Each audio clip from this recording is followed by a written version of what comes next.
leaves are beginning to change, and the air is getting colder. I watch as nature gracefully lets go as she moves on to the next season, while I watch as my human heart still clings to the past, resisting the death that is needed for what's next. It's time to let go.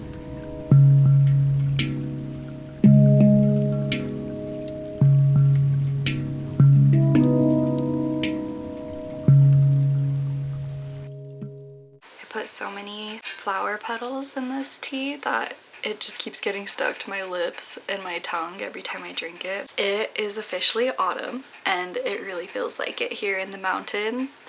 The leaves have started changing colors, and we finally can get our fire going. It's so nice. We were originally planning on cleaning it out ourselves, but we just learned from our neighbors that last winter there was a chimney fire, and since this is our first winter here, it just felt best to get it professionally cleaned out. Just make sure everything is safe and sound and good to go, and now it is, so that's really exciting because it has been cooling off a ton. Literally on the day of the autumn equinox, it hailed so hard here for like 30 minutes, and the hail balls were like this big probably.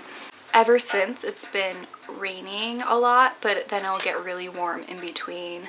I feel like that's pretty typical for Utah spring and fall, to just not make up its mind for a while, but I love autumn so much. It's probably my favorite time of year. It just feels so good when things start to get crispy and all the colors are so pretty, and the smells, and it's just so nice. But life here has been really busy. I didn't even get a chance to make a video this last Sunday. I've been trying to make videos every other week, but it just wasn't going to happen. Austin, my partner, went to Colorado for a bit, so I was home with my baby, which was so fun. We just went and did so many fun things. We went to the hot springs, we went to a little festival here in town. We spent a lot of time with friends, and we got some pumpkins. We did so many things, I didn't even have time to like do anything else, which was actually so fun. Ever since he's been back home, we've just been trying to just get things situated in our lives. I feel like life has been just non-stop. It really has been taking us such a long time to navigate our new lives. I feel like we were just so laid back and go with the flow before having a baby. It's just been really hard to figure out the structure and the routine without feeling overly rushed and overwhelmed by it all. So that was a big factor of why we ended up moving here to the cabin at the first place, because we really just needed to simplify our lives and slow down and be more in tune with nature. I am just naturally more of a slow-paced person, but I am learning how much I still am conditioned to the fast pace of this world and society. I've really just been trying to learn how to slow down and breathe and be present while somehow maintaining some sort of structure, because it's so important for our children to have structure and routine each day so they feel safe and secure. So yeah, I'm really learning that balance. It has been a challenge for me, and I've been learning that a lot since moving here. Living here in the mountains has been such a mirror for me for all the ways that I am just trying to rush through life, and I feel like these mountains are making it very clear that I can't continue living this way. I also just feel done with it. I just feel done with being rushed and stressed and overwhelmed all the time. It's not good for me, it's not good for my mind. And all I want at the end of the day is just to be really present with my child and to be present with my family and just to enjoy life. Sorry, I'm trying really hard to look at the camera right now, but it's so pretty outside my window. I just end up looking out at the mountains and the trees, and so if I'm just staring off in the distance, that's why. Tea has been my biggest teacher in slowing down the way I sit with tea is such a big mirror of how I show up throughout the rest of my life. For the past several years, I've been learning how to sit with ceremonial tea. And honestly, I feel like I really don't know that much. I still have so much to learn. There's so much that goes into the whole process of just sitting with the tea, whether it's like the vessels that you're drinking tea out of, the water that you're using, the tea leaves itself, and then the whole ritual and structure around sitting with the tea. This specifically is leaves in a bowl, which is really simple. And then there's gong fu tea, which is a lot more complicated, and there's just a lot more discipline and structure to it. I'm sure there's way more. If you are a tea expert, don't judge me. I'm still learning. But I'm not here to like teach how it works. But I have been finding myself sitting with tea less and less recently because I've just felt so overwhelmed that sitting in ceremony and having like a whole ritual and a whole disciplined, structured routine to it just hasn't felt realistic, especially with a toddler. I have just started to just really simplify my practice, just put some tea leaves in a bowl. Today I have some white tea and I added some rose petals. I've just been sitting by the window and just sitting with nature. Sometimes I'll drink it outside, but I really have been enjoying this spot by the fire, looking out the window on cold rainy days. Yeah, I've just been taking that time to be really present with myself, even if it's 5 to 10 minutes. The other day, as I was sitting in tea practice, I started to reflect on how my life is very similar, how sometimes I feel like I need so much structure and discipline before I can get the things that I truly want done. And then I end up never doing them because I get so caught up in the routine and the discipline and the structure. I've just been realizing how much I've been complicating the whole process. Like, it really doesn't need to be so complicated. The past week, I've really been just sitting down and being clear with what actually is of importance and a priority to me, and what are the things that I'm doing to support those things. When I was going through this, I was comparing it to the tea leaves and the water, where really when you sit with tea, the purpose is just making a cup of tea and drinking it. So really at the end of the day, all it takes is having some tea leaves in a cup and some hot water. I was thinking, like, what are the tea leaves in my life? The tea leaves for me represent what's the most important. For example, speaking of my baby, she's waking up. My toddler just woke up from a nap and Austin just took her to go get some groceries, so I have another moment to myself to finish filming this. You're stinky from that rain. As I was saying about the tea leaves are representative in my life. The things that are at the very center, the highest priority, the things that bring me the highest joy in life. Obviously, the first thing being my daughter and my family. That is the very center of my world. And then everything that expands out of that. Creating art, I would say that goes after my daughter, but is still of a high priority. Spending time in nature, connecting with community, deepening my relationship with God or whatever higher power is out there above us. Then the water, the hot water that brings the tea leaves to life and creates tea, are the things that nourish and enrich those things. For example, like eating healthy, nourishing foods so I can be strong and healthy and in a good state so I can be present for my daughter and present for the things that I want to do. Taking the time to drink tea and to meditate and to work out and move my body so my mental health can be in a good space for that as well.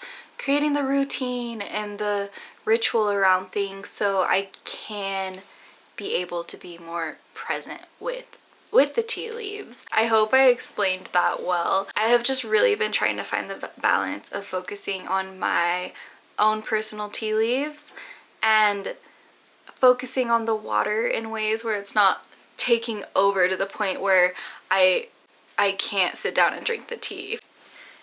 The fire came back to life. I am still really learning how to integrate and embody slow living. I'm gonna slow down and focus on the things that I love and the things that help support that, and start to let go of all the things that don't add to that. Just like the fall trees start to let go of their leaves at the end of the season.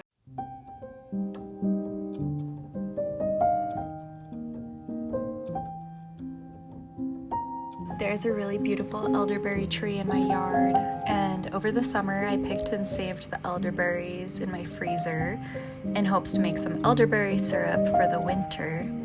So today I finally made a batch of elderberry syrup. Elderberries are so good for your immune system, and elderberry syrup is so delicious. I don't know what it is, but ever since I've had a baby, my immune system has been shot. I've gotten sick so many times. I'm trying really hard to boost my immune system so I don't get as sick as I did the last 2 winters. It is so hard to be sick and a mom at the same time. It's the hardest thing I've ever done. And it's just so devastating when your kids get sick too. So hopefully this will help us. It's one of the many things we're doing. I shared the recipe in a video for the elderberry syrup on my Patreon. I'll leave the link below. If you're not a member, you can purchase the recipe for $5. If you end up trying the elderberry syrup, please let me know. Tag me in pictures. I would love to see and hear how you liked it.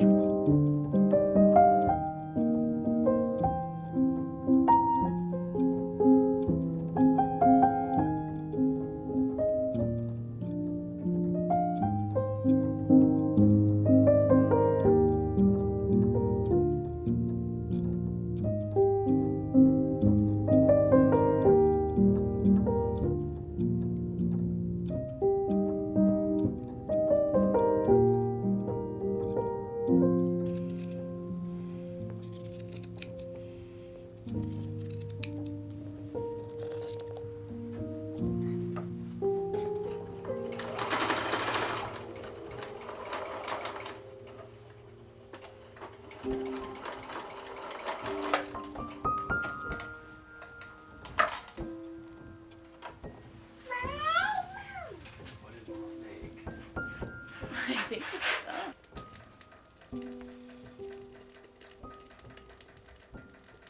I wanted to show you the fabric that I got and all the projects I'm planning to make. So I've really had the itch to start sewing, and I've gotten a bunch of beautiful fabrics, and I found some patterns that I wanted to make out of these fabrics to make matching clothes for me and my toddler. Hello. Hi. Hi, you got some stinky breath. You got some stinky breath right now. I used to sew as a kid. I did most of my sewing with my grandma, and she helped me work through the patterns and put it all together and guided me through it. So honestly, she did most of the work, and then I would just sew it on the sewing machine. I'm just figuring out how to use patterns on my own and hopefully start making clothes soon. I just wanted to show you the fabric that I've gotten and what I'm planning to do with it. I just made this little gnome hat. The mushroom fabric is so cute. I just got this from Hobby Lobby. I made this for my daughter, and it was a little bit too small. It doesn't quite tie around her. It's supposed to tie under the chin, and it like goes up to here.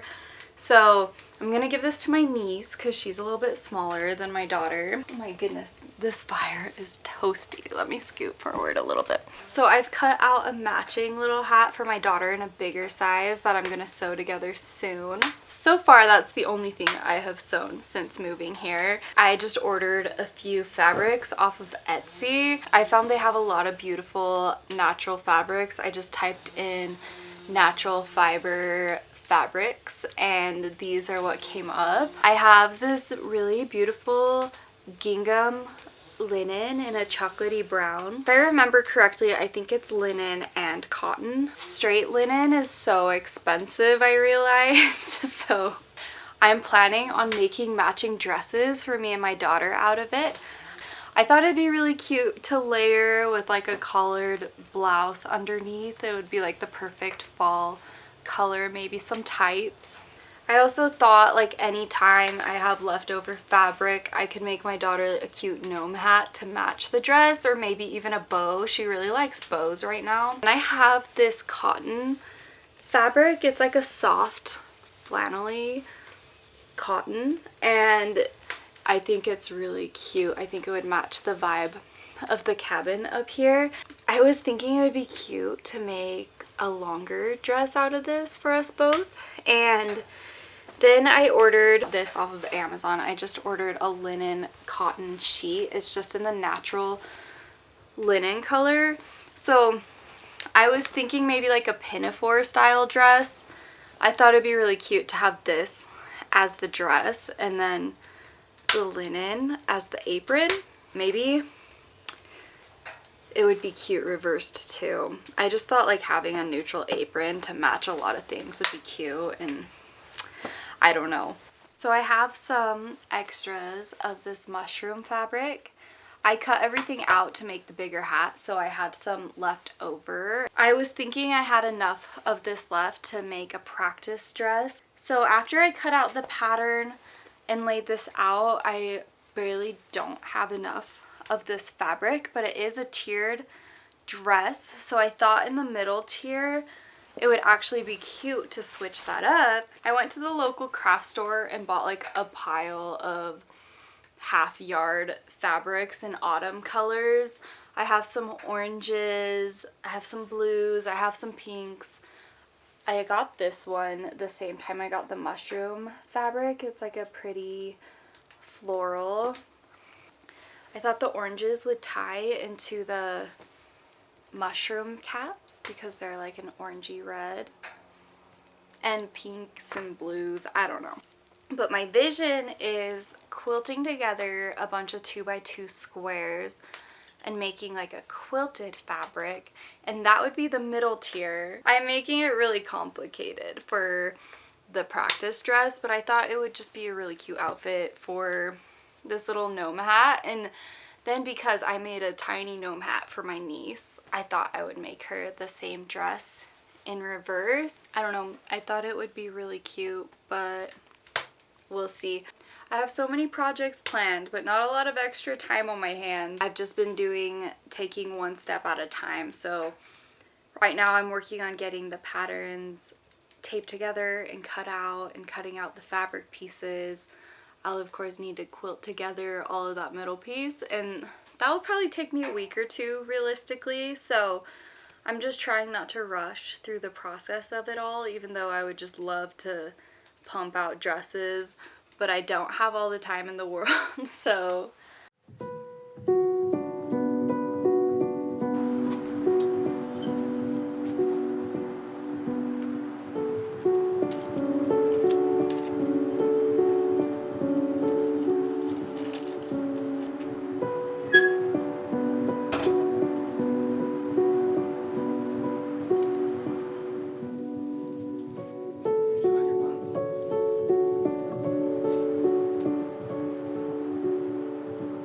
it's early autumn and the forest is a rainbow. The tops of the broad-leaved beech trees are copper, swelling to yellow. Green chlorophyll holds on underneath. Above, a great tit chitters. A dog barks nearby. Cars swish in the distance. I'm here to find slime molds. I'm looking for slime molds for a few reasons.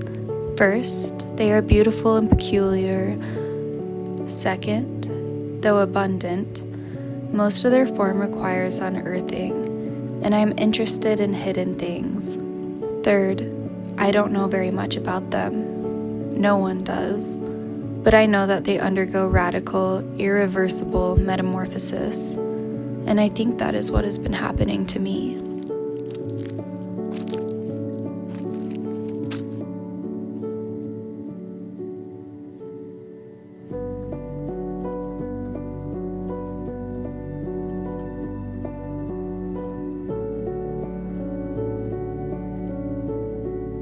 This weather has been matching my mood. I've been a little sad and just feeling a lot of hard feelings and processing a lot of things. Truthfully, the transition of becoming a mother has been really hard for me. My daughter's almost 2 and I'm still really struggling. I don't feel like myself at all, and I haven't felt like myself in so long. There's layers of that to feeling guilty about it because I genuinely love and adore having my daughter here. It's like being reconnected to my soulmate that I've been missing my whole life. She's the best thing that's ever happened to me, and loving her and being present for her and being with her all the time is truly so easy and so fun for me. But I just feel like the rest of my life has been really hard and brutal and confronting. I just feel like I've been non-stop been trying to fix things and find a solution for this feeling that I felt since having a child. I've actually learned that there's a word for it. It's called Matrescence. I don't know if that's how it's pronounced. It's similar to going through puberty as a young teenager when you become a child to a teenager, and your whole body and your mind and your DNA changes. And that's actually something that happens once you become a mother. Like, your whole mind, body, and spirit transform. Your DNA is transforming, your biology is transforming, your mind is transforming. The person who you once were before you became a mother is no longer here. Parts of her are still here, and the memories are still here, and the dreams and the feelings, those are all still here, but it's just not me anymore. I haven't fully grown into the new version of myself yet, so I've just been feeling some deep growing pain going through this deep transition of life, and I just feel really lonely and sad a lot of the times. And it makes me sad that I feel that way. I've just been constantly just trying so hard to force myself to be happy. And maybe I'm just making myself more miserable in the process. I don't know. I don't know, guys. I don't really have anything profound to say or share, just other than this is the real raw truth of where I'm at in my life right now. And I'm not seeking for advice. I'm not seeking for solutions. In the past, when I've shared these things, people will just tell me I'm depressed and I need to do whatever, but I think the truth is most people feel this way. A lot of people feel this way the more I've spoken to people and the more I've connected with people, but nobody talks about it. Nobody admits that they're feeling this way, and I think a part of it is because it's easy to feel bad, because it's like, we should be happy. We have our children and we have our family and things seem like they should be good, and so you feel like you're just being a victim or you're being ungrateful or whatever. But at the same time, these things are so real, and I don't know. Honestly, I'm just kind of done with feeling this way. I am just calling in more embodiment and more depth into who I am now, even if that means I'm kind of sad and depressing. I'm just going to fully sit with it and feel it and show up in that way. And I'm just moving through life day by day and still finding the joy and the magic and the little moments each day. So, yeah.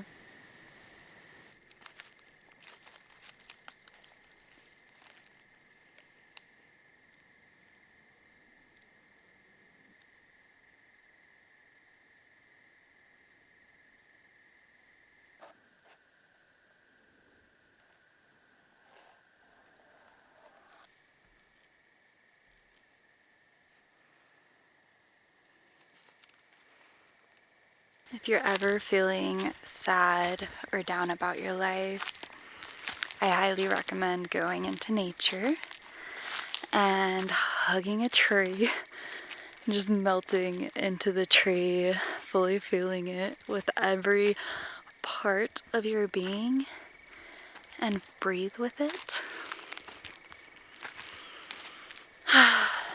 And then just see how you feel after. I think that's the medicine for everything, truly.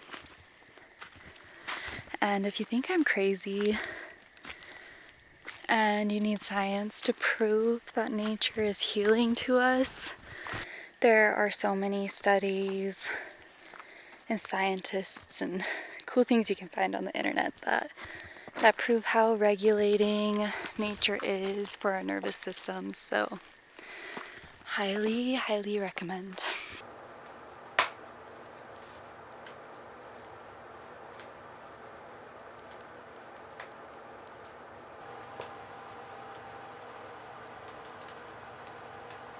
I am doing a little ritual where I have written down all of the things I want to release in my life, and I'm going to give it to the fire.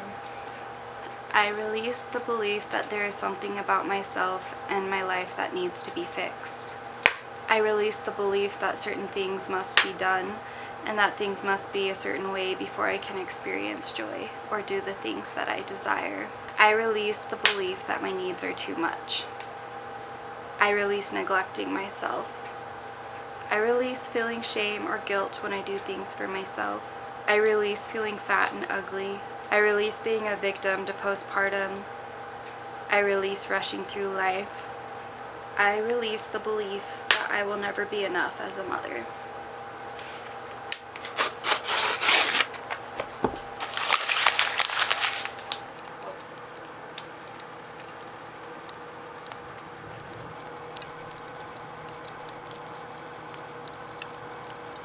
I feel like I've just been so caught up in trying to make my life a certain way before I can be happy, before I can enjoy motherhood, before I can authentically be myself or even do the things that I want to do. The truth is, there is never going to be a perfect time to do anything. In fact, now is always the perfect time to show up for ourselves. It's so easy to get stuck in the belief cycle that we think that we need something more or something outside of ourselves or something different to find healing and happiness and wholeness within ourselves. And the truth is, that's all available for us right now if we allow it. If we watch nature, she doesn't wait until the perfect time to shed her leaves. She sheds them when she's ready, when